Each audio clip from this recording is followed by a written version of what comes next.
YouTube, sejam todos bem-vindos a mais um vídeo aqui no canal Ciência Numismática. No vídeo de hoje nós vamos conversar aqui da forma mais objetiva possível sobre essas moedinhas aí, boné, né, popularmente conhecida como boné, que na verdade tem um cunho descentralizado, deixando parte do disco sem cunhar, que é a partezinha que a gente chama de boné, alguns até de chapéu, né, chapelão aí, porque são bem grandes, e a outra é de boné um pouco mais discreto, mas que são bem valiosas por algumas especificidades que nós vamos conversar no vídeo de hoje, certo? Ou seja, nem sempre o tamanho do boné importa, mas onde esse boné acontece. Então a gente vai estudar um pouquinho isso aqui. Eu trouxe uma moeda de disco liso de 50 centavos. E por que essa daqui é uma moeda? Porque ela já tem aí uma parte, né, que é a parte da borda cunhada. Então temos aí a parte do ordem e progresso no disco, ou seja, não é um disco totalmente liso, ele já passou pelo processo de fabricação de uma moeda, então é uma moeda de disco liso, certo?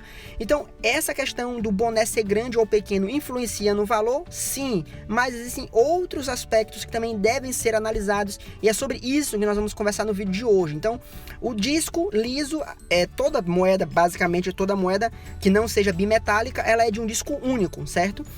Como essa moedinha aqui. Então, a moeda de 50 centavos, como vocês podem ver, ela é um disco único, assim como a de 10, a de 25, a de 1 centavo, assim. Enfim, né? A única que não é a de R$1, mas vamos por parte.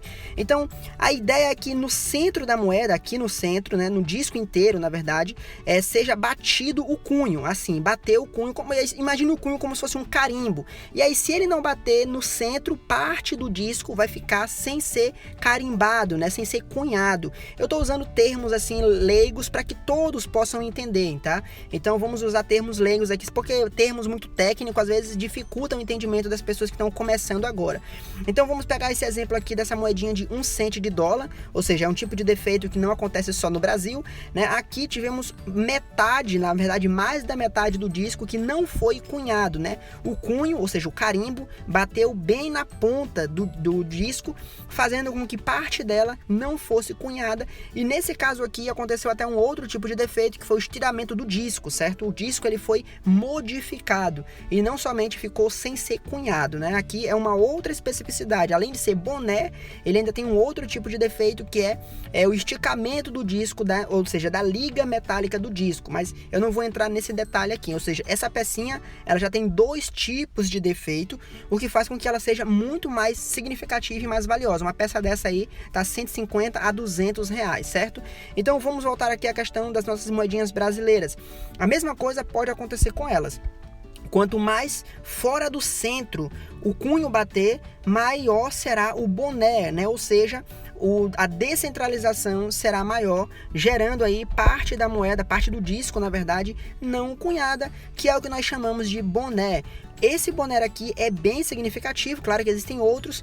Essa de 10 centavos, por exemplo, também é bem significativa, bem visível, tá? Ressaltando que todas essas que eu estou mostrando aqui para vocês, eu encontrei no garimpo, mas é muito difícil mesmo. Parece que só a de 1 centavo de dólar que eu ganhei aí, do Júlio César, mas todas as outras foi em garimpo, mas anos e anos aí garimpando.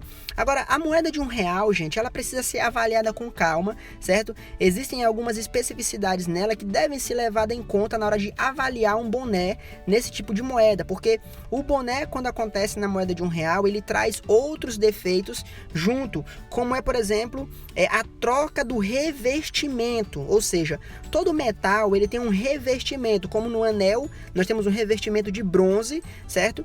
E o núcleo é aço inoxidável. Então, o revestimento dessas duas partes, porque a moeda de R$1 ela é bimetálica, ou seja, ela possui dois metais, o núcleo de aço inoxidável e o anel aí de alumínio, com revestimento de bronze, certo? Ele tem um revestimentozinho diferente. Então, veja só que parte desse núcleo tem o revestimento.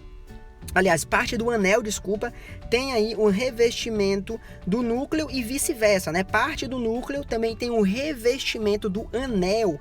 Então aqui, galera, nós já temos outro tipo de defeito, além do boné, que deve ser levado em consideração na hora de avaliar essa peça, que é a troca de revestimento nos metais.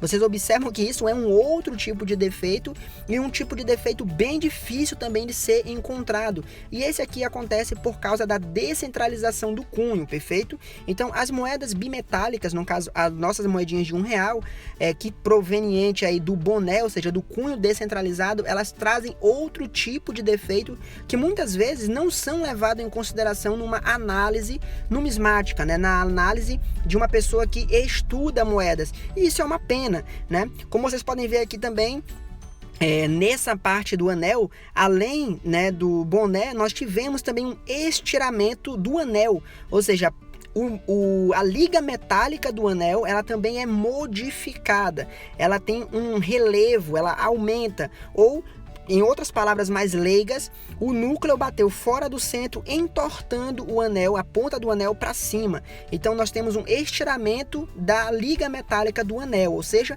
é um terceiro defeito em uma única moeda, além, é claro, da troca de revestimento também no núcleo, né? Vocês podem ver que grande parte aqui do núcleo, ele recebeu o revestimento que era para ser apenas do anel, que é o revestimento de cobre. Então nós teremos um revestimento de cobre no núcleo da moeda, que não deveria ter o revestimento de cobre. Vocês percebem que o defeito é muito maior do que um boné, ou seja, uma pecinha dessa não é uma pecinha boné, ela possui outros defeitos bem significativos que devem ser levados em conta na hora de uma avaliação séria, de uma avaliação profunda. Portanto, na minha humilde opinião, é questão de opinião, mas essa peça é uma pecinha muito mais valiosa do que nós vemos aí sendo comercializada apenas como uma peça boné. Eu repito, por quê? Porque ela não é apenas uma peça que tem o boné, ou seja, que tem o cunho descentralizado. Ela possui outros defeitos bem significativos, como a troca de revestimento e a modificação da liga metálica aí, do estiramento da liga metálica, melhor dizendo, certo?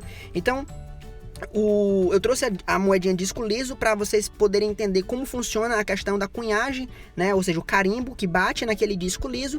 Se ele bater fora do centro, ele vai deixar a parte ali lisa, que é o efeito boné, que dá essa impressãozinha de boné também. Então, gente, eu espero que essa análise aqui, bem rápida, tenha esclarecido e ajudado você, certo? A entender um pouco mais como funciona esse defeito e por que esse defeito é tão valioso. Se você gostou do vídeo, deixa aquele like para ajudar o nosso trabalho. Se inscreve no canal, ativa as notificações. Somos quase 60 mil inscritos aqui no canal e a cada 10 mil inscritos nós temos sorteios aqui no canal, certo? Se você quer ver os nossos prêmios, dá uma olhadinha aí no segundo link na descrição. Você vai poder ver os prêmios que nós estamos sorteando e quando nós atingirmos 60 mil, nós rodaremos o sorteio e já lançaremos outro sorteio para os 70 e assim por diante, beleza? Valeu e eu te espero no próximo vídeo.